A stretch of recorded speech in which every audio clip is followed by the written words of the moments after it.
पूर्व प्रधानमंत्री स्वर्गीय अटल बिहारी वाजपेयी जी की आज पावन जयंती है। इस अवसर पर पूरा देश स्वर्गीय अटल जी को उनकी सेवाओं के लिए स्मरण करते हुए नमन कर रहा है, अपनी श्रद्धांजलि अर्पित कर रहा है। इस अवसर पर उत्तर प्रदेश वासियों की ओर से स्वर्गीय अटल जी को नमन करते हुए मैं विनम्र श्रद्धांजलि अर्पित करता हूं। भाइयों बहनों, आज अटल जी की स्मृति में आयोजित इस कार्यक्रम में ढेर सारे कार्यक्रम चल रहे हैं। आपने देखा होगा, हम लोग पहले आए, स्वर्गीय अटल जी की एक भव्य प्रतिमा का हम लोगों ने अनावरण किया। यहां पर अटल जी की स्मृतियों को समर्पित एक भव्य टूरिज्म सेंटर भी स्थापित हो रहा है, जहां पे अटल जी की स्मृतियों से जुड़ा हुआ, उनके जीवन से जुड़ा हुआ उनका म्यूजियम भी होगा, लाइब्रेरी भी होगी और बटेश्वर धाम में सार्वजनिक कार्यक्रमों को करने के लिए सभागार भी होगा। इसका भी अवलोकन करते हुए हम लोग आए हैं। तो अब आगरा से वृंदावन धाम जाने के लिए, गोवर्धन धाम जाने के लिए हेलीकॉप्टर की सेवा का शुभारंभ भी आज किया गया है और विकास की लगभग 150 करोड़ रुपए की परियोजनाओं का लोकार्पण और शिलान्यास का कार्यक्रम भी संपन्न हुआ है। पर्यटन विभाग की प्रदर्शनी का उद्घाटन हुआ है, तो कृषि विभाग के कृषि मेले का भी यहां पे उद्घाटन हुआ है। भाइयों बहनों, इन सभी कार्यों के लिए मैं आप सबको हृदय से बधाई देता हूं, आपका अभिनंदन करता हूं। हम सब जानते हैं अटल जी एक विराट व्यक्तित्व के स्वामी थे और ये भगवान शिव की, देवादिदेव महादेव की ही कृपा थी कि बटेश्वर को स्वर्गीय अटल जी के पूर्वजों की धरती होने का सौभाग्य प्राप्त हुआ।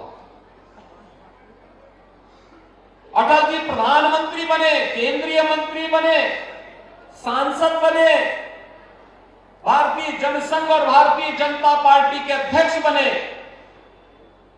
जन्म उनका ग्वालियर में हुआ था, लेकिन बटेश्वर धाम से उनका संपर्क और संवाद निरंतर जीवन पर्यंत बना रहा, क्योंकि उनका जैसा विराट व्यक्तित्व एक बात को कहता था कि छोटे मन से कोई बड़ा नहीं होता और टूटे मन से कोई खड़ा नहीं होता।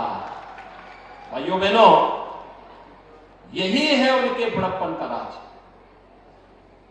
उन्होंने हरेक को सम्मान दिया, पक्ष हो विपक्ष हो, छोटा हो बड़ा हो, देश हो दुनिया हो, समाज के प्रत्येक तबके को साथ लेकर के चलने की प्रवृत्ति भारत की राजनीति के लिए परिवर्तनकारी सिद्ध हुआ।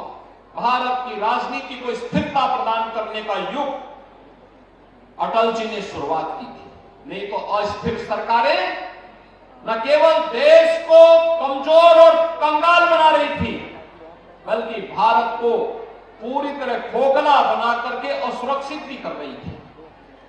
अस्थिर सरकारें कैसे खतरनाक होती हैं, ये आप देख रहे होंगे।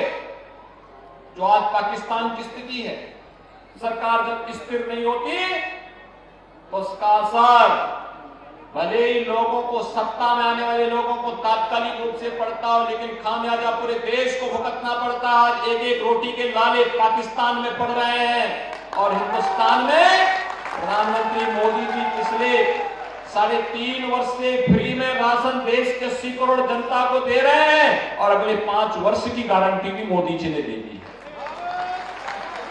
भाइयों बहनों,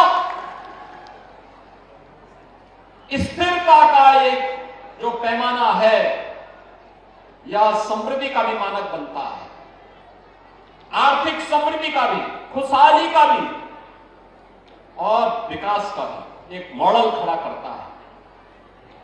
आज आप उत्तर प्रदेश को देख रहे होंगे, स्वर्गीय अटल जी ने जो आधारशिला विकास की रखी थी, पिछली सरकारों ने कितना भी उसमें बिगाड़ने का प्रयास किया, लेकिन जैसे ही आपका आशीर्वाद डबल इंजन की भारतीय जनता पार्टी को सरकार को प्राप्त हुआ, आपने देखा होगा उत्तर प्रदेश आज के दिन पर देश के अंदर सर्वाधिक विकास दर वाला राज्य बना है।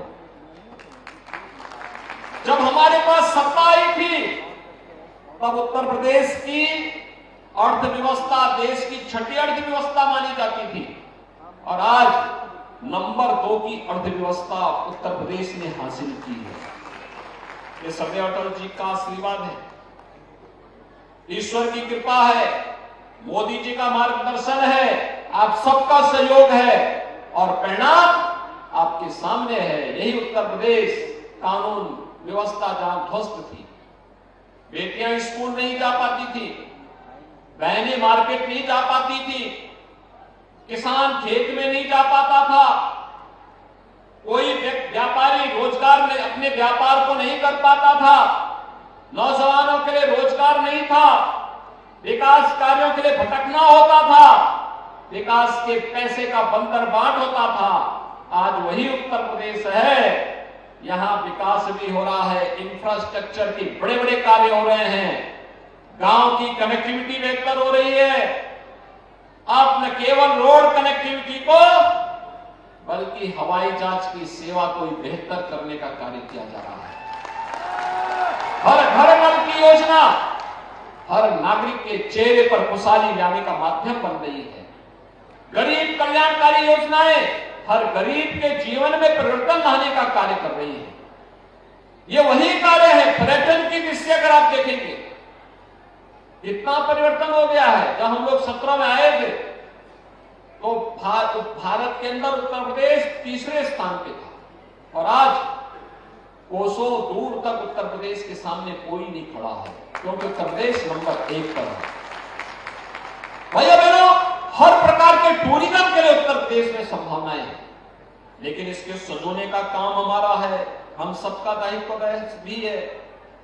स्वच्छता को बनाए रखना, एक शिष्ट व्यवहार आने वाले टूरिस्ट के साथ करना, कोई भी दुर्व्यवहार न हो, कोई चीटिंग न हो, किसी भी प्रकार की अव्यवस्था और अराजकता न हो, गुंडागिरी और माफिया प्रवृत्ति के तत्वों के साथ सख्ती से निपटने के पुलिस और प्रशासन के अभियान में हम सबका आशीर्वाद निरंतर प्राप्त होता रहेगा।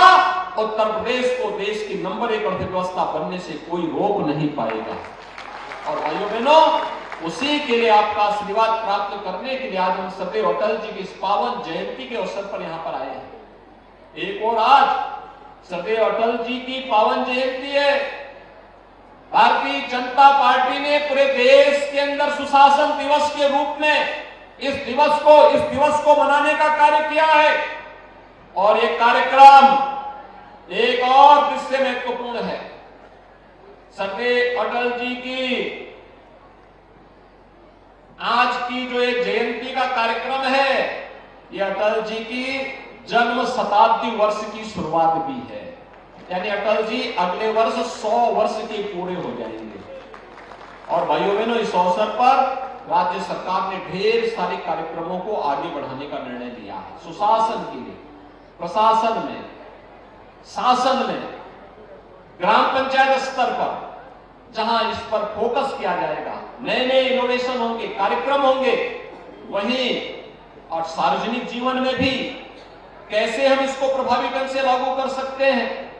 साहित्यकारों के लिए भी एक नए कार्यक्रम की शुरुआत होगी।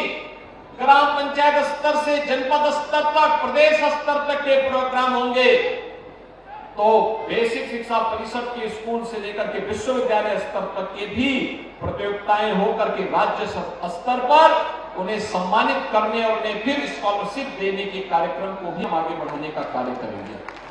भाइयों बहनों, अटल जी ने जो कुछ दिया वह देश को एक नई दिशा देने वाला है।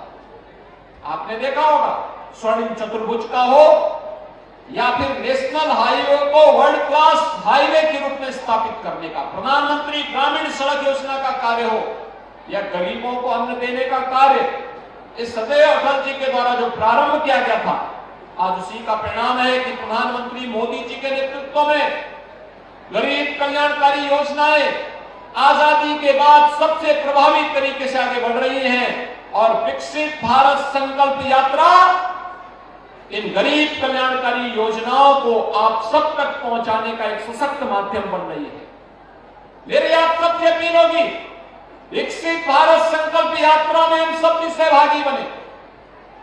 विकसित भारत संकल्प यात्रा जो लाभार्थी हुआ है वो अपनी बातों से अपनी सफलतम कहानी को कहे और जिसको नहीं मिला है वो अपना रजिस्ट्रेशन करवा ले। उस तक भी शासन की योजना का लाभ गरीब को, जिसको आवास नहीं मिला आवास मिलेगा, जिसको शौचालय नहीं मिला शौचालय मिलेगा, जिसको पेंशन नहीं मिला उसको पेंशन मिलेगा, जिसको राशन नहीं मिला उसको राशन मिलेगा।